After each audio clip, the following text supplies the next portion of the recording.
Hello, my name is Bryant Miles, and in this video I will give you an overview of my AutoCAD assignment and how I worked with the software. To start us off, I'll talk about the model space, which is essentially the drawing space. The large picture you see in the bottom right is what the drawing space looks like. This is where most of the work happens, as most of the tools are used in the space. You can see some of the main ones pictured. The ones I use for this project include line, polyline, circle, arc, trim, copy, hatch, scale, rectangle, offset, and erase. Those are the ones that I use for almost everything in this project. The line and polyline are used to draw the house, property lines, the street and sidewalk, driveway, and pathways, and to mark out the patios. Trim was used to help keep everything neat and not have any lines sticking out. Copy was used for pretty much all of the shrubs and trees in this drawing, as well as the 3 lounge chairs. Arc was used on the orange walkway, as well as the rounder planting areas. Hatch was used for the cyan entryway walkway at the very front of the house. Offset was used for the interior wall of the house. Erase was used for any mistakes while drawing. And there's also one more minor tool that we use for the hedge in this drawing. We use the revision cloud command to get the proper shape of the hedge.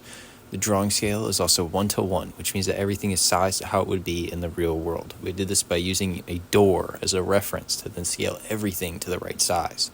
This is very important because if you were to dimension this drawing to give to a contractor or other builder, you want to have very precise measurements.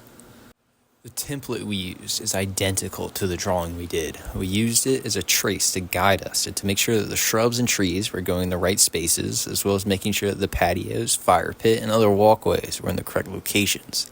This helped the drawing process go by much faster than if we had done it without it. To get the proper size, we used a scale reference I mentioned in the previous slide. Layers were also very helpful in keeping everything organized. Everything is color coordinated, and layers can be hidden to avoid any possible confusion and to help avoid too much clutter when drawing. Giving each section of the plan a color and layer was extremely helpful. All the proposed shrubs and trees are the dark green color, and the existing trees are the light green. Property line is red, the patio with the raised beds is dark blue, the house is white, the fire pit and patio are orange, and so on. Once again, the layer organization was helpful in keeping me organized when I was working. The blocks were also an important part of the drawing. The lounge chair was taken from a file our professor provided us. The 2 tables were taken from the CAD Block Network website. Using other resources rather than drawing these not only saved us the hassle of drawing each piece of furniture, but it was also easier to scale each of these drawings to the correct size. All 3 blocks are scaled properly and match up with the 1:1 ratio. Printing was a very simple process. All it involved was going into Layout 1, making a viewport to ensure that the entire drawing could print within the perimeter, making sure the drawing had a good scale factor that made the entire drawing visible. The one I used was a 1/16 of an inch equals 1 foot, and hitting print. The picture you see now is how the viewport looks in AutoCAD.